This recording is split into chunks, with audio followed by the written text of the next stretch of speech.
दोस्तों, मेरा नाम राशिद ज़हीर है और आप देख रहे हैं मेरा न्यूज़ चैनल जिसका नाम है न्यूज़ 9 टीवी और इंडिया टॉक न्यूज़। आपसे दोस्तों ये एक दरख्वास्त थी कि इस बारे में भी आप गौर करें कि अमित शाह के मुंह से जिस प्रकार के शब्द निकल गए या निकाले गए, बाबा भीमराव अंबेडकर के बारे में जिस प्रकार से उन्होंने 6 मरतबा कहा अंबेडकर अंबेडकर अंबेडकर अंबेडकर अंबेडकर, इतना ज़्यादा अंबेडकर अंबेडकर करते हो, अगर भगवान का नाम ले लेते तो स्वर्ग मिल जाता। इस बात पर पूरे हिंदुस्तान में बलबा है, हंगामा है। लोकसभा, विधानसभा, सड़कों पर केजरीवाल, ममता बनर्जी, राहुल गांधी, प्रियंका गांधी, सब लोग आग बबूला हो गए।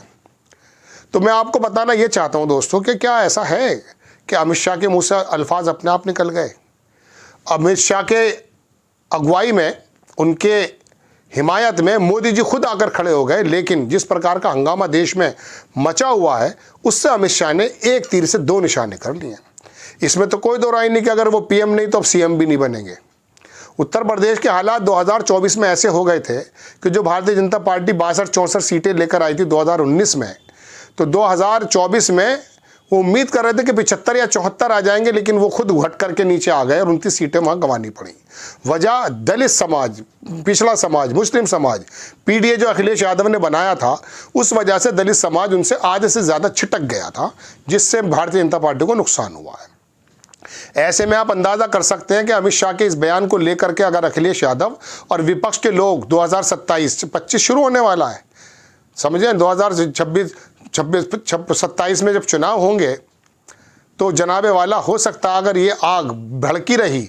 हालांकि लोगों की याददाश्त बड़ी कमज़ोर होती, भूल जाते हैं, लेकिन फिर भी दलित समाज के सबसे बड़े नेता नहीं, देश के बहुत बड़े विचारक और वाकई ज़बरदस्त लोकतंत्र के प्रहरी डॉक्टर बाबा भीमराव अंबेडकर साहब के बारे में जो शब्द कहे हैं, उनका समाज और देश का इंसाफ पसंद समाज भूलेगा नहीं। और इसकी मुसीबत, इसकी परेशानी हो सकता है योगी आदित्यनाथ जी को उठानी पड़े।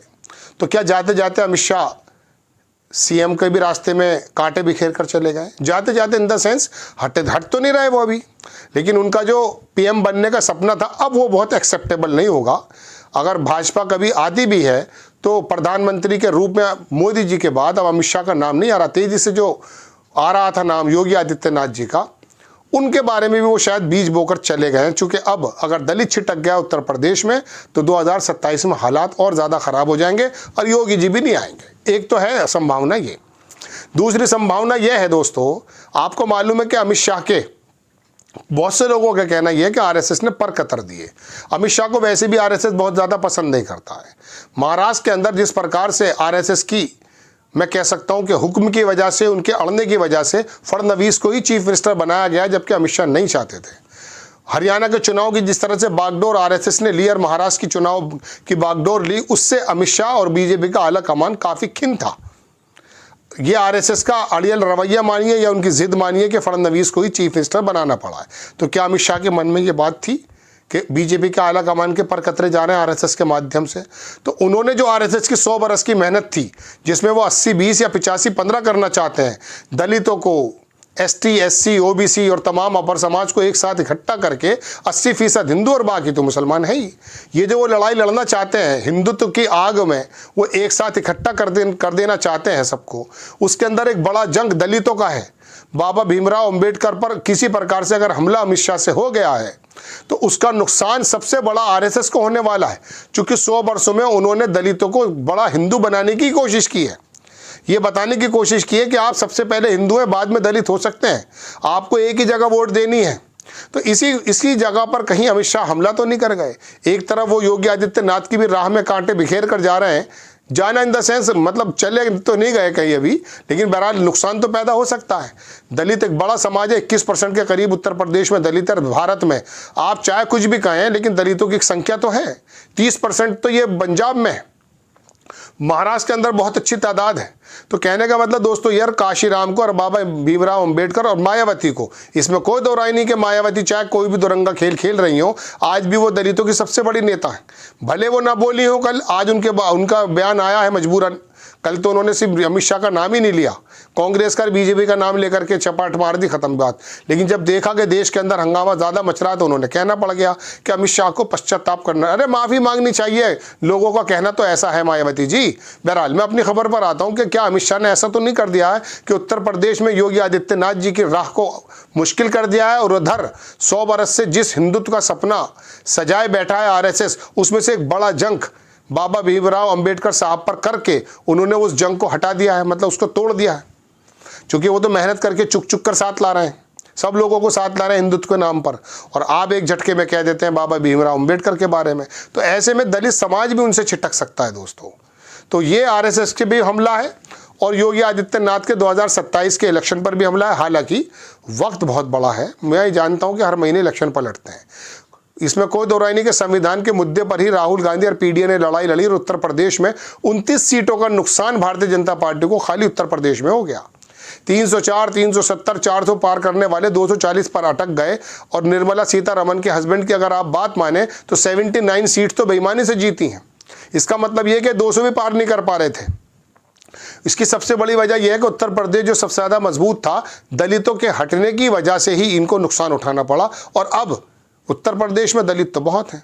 मायावती का अगर जैसे कि रोड पर आने का कोई चांस तो मुझे लगता नहीं है, क्योंकि अमित शाह और मायावती की जुगलबंदी के बारे में लोग बात बताते हैं कि बड़ी ज़बरदस्त इनकी आपस में केमिस्ट्री है। ये बोलती नहीं है डायरेक्टली अमित शाह के खिलाफ, मालूम नहीं क्या वजह है, लोग कुछ कहते हैं कुछ कहते हैं, हम उनके बारे में जब हमारे पास एविडेंस नहीं है तो हम बता नहीं सकते। लेकिन बहरहाल दलित समाज तो इस बात को देख रहा है कि हमारे बाबा भीमराव अम्बेडकर पर जिस प्रकार से इनकी कुंठा निकल करके आई है। आरएसएस की बात में आपको अगर आपसे कहूँ तो विश्व हिंदू परिषद और रामराज परिषद संविधान के लागू होने के बाद ये जला चुके हैं। ये चाहते थे कि मनुस्मृति है, उनका कहना ये था कि संविधान की ज़रूरत ही नहीं है, हमारी मनुस्मृति काफ़ी है। ये बाकायदा ऑन द पेपर है। तो ये लोग तो पहले से संविधान के खिलाफ हैं। भारतीय जनता पार्टी के नेताओं ने पहले से भी कहना शुरू कर दिया था कि 400 सीटें तो दरअसल इसलिए चाहिए क्योंकि हमें संविधान बदलना है। इसी बात को थोड़ा सा समझ में आ गई थी और राहुल गांधी और पीडीए वगैरह ने इसको सब लपक लिया था। उत्तर प्रदेश में नुकसान हो गया। हालांकि मशीनों का खेल, ये खेल वो खेल तो सब चल ही रहा है। हंडिया को एक चीज़ से तो बनती नहीं है, बहुत सारी चीज़ें मिलती हैं। भारतीय जनता पार्टी के पास बहुत सारी चीज़ें हैं, मसाले भी हैं, मेन कोर्स भी है, आलू भी है, आग भी है, कोयले भी है, नमक भी है, सब चीज़ें बना कर ईवीएम भी है, चुनाव आयोग भी है, संस्थाएं भी हैं, ईडी भी है, सीबीआई भी है, उनका तंत्र है, आरएसएस के लोग हैं, हिंदुत्व के एजेंडे हैं, बिखराव की राजनीति है, पैसा है, दौलत है, अडानी है, अंबानी है, मैं क्या क्या बताऊँ आपको। इनके पास क्या है? सिर्फ माँ। मेरे पास सिर्फ माँ। तो बहरहाल इनके पास, राहुल गांधी के पास क्या है? वो सिर्फ वो मुद्दे उठा रहे हैं, वो मुद्दे। अरे आज आप क्या समझ रहे हैं कि आप समझते ये हैं कि साहब मैं अडानी की चोरी बता दूंगा तो लोग मान जाएंगे। अरे लोगों में बहुत सारे लोग भ्रष्ट हैं। आज जो है ना, भ्रष्टाचार कोई बड़ा मुद्दा रह ही नहीं गया, वरना अजीत पवार को लेने के बाद भारतीय जनता पार्टी जीतती क्यों महाराष्ट्र में? अब आप कहेंगे वहाँ ईवीएम से जीत के, चलिए मान लिया, लेकिन अजीत पवार को 2-2 बार ले लिया इन्होंने, जिसके बारे में मोदी जी कह रहे थे कि बहुत बड़ा भ्रष्ट आदमी है। नाम नहीं लिया लेकिन कह रहे थे 70,000 करोड़ का घोटाला कर रखा, जेल जाएगा। उसको डिप्टी सीएम बनाते हैं, वित्त मंत्रालय फिर उसके पास चला गया। तो आप भ्रष्टाचारी से कोई नफरत नहीं करता आज के वक्त में, पहले हुआ करता था स्मगलर है। आज तो कहते हैं ना कितना शानदार मकान है, चाहे वो स्मगलर का हो, किसी चोर डकैत का हो। तो ये सब चीज़ें भूल गए लोगों के नज़दीक। भ्रष्टाचार को मुद्दा नहीं, चूंकि लोगों में भ्रष्टाचार बहुत है। मौका मिलते के साथ ही पानी का लोटा चुरा के भाग जाते हैं, मंदिरों से मस्जिदों से चप्पलें चुरा लेते हैं, वोट बेच देते हैं शराबों की बोतलों में, मुर्गों की बोटी में। तो फिर आप किसको समझा रहे हैं? ये तो पूरा का पूरा समाज ही बीमार पड़ गया है। राहुल गांधी जी, हाँ आपकी बहन वो अच्छा काम कर रही हैं, वो कभी फ़लस्तीन का झोला लाके इनको झुला देती हैं, जैसे वो आकर के एकदम बागड़ बिल्लों की तरह हमला करते हैं तो बांग्लादेश के हिंदुओं की बात ले आती हैं दूसरे झोले से। तो ये तो करना पड़ेगा आपको, कुमार विश्वास, सिद्धू जैसे लोगों को लाना पड़ेगा अपने साथ, तभी तो संबित पात्रा की जबान को बंद करेंगे। भाई आपके बहुत सोफिस्टिकेटेड लोग आकर के बता रहे हैं कि 300 कंपनी में वहां पर ये हो गया। अरे ये समझ में नहीं आता गांव के किसान को, उसकी समझ में तो 2 वक्त की रोटी में झूल रहा है बेचारा। पहले उसकी कमर तोड़ दी नोटबंदी के दौरान, फिर कोरोना आ गया, अब तो 5 किलो चावल सबसे बड़ी इंपॉर्टेंट चीज़ लग रही है। आप ऐसे आदमी से समझ रहे हैं जो भूखा है, जिसका पेट कमर से लगा हुआ है, कि साहब वो भारत को बदल देगा? ऐसा नहीं है। आपको बुनियादी मुद्दे हर 15 दिन बाद उठाने पड़ेंगे, नए नए। राहुल गांधी एक ही चीज़ को लेकर चल रहे हैं, बहुत अच्छी बात है, बहुत ईमानदार और स्वस्थ व्यक्ति है, मतलब बहुत साफ सुथरी राजनीति वो आदमी करता है, मुझे पर्सनली बहुत पसंद है। लेकिन मैं आपको बताना चाहता हूं भाई साहब, ना गटर को साफ करने के लिए उतरना पड़ेगा गटर में आपको। खैर, बड़ी खबर कि क्या अमित शाह एक तीर से दो निशाने तो नहीं कर रहे हैं। आपको खबर अगर अच्छी लगती है दोस्तों, आप बराए करम चैनल को सब्सक्राइब करें, शेयर करें। नेक्स्ट टाइम किसी खबर के साथ हाजिर होता हूं। जय हिंद।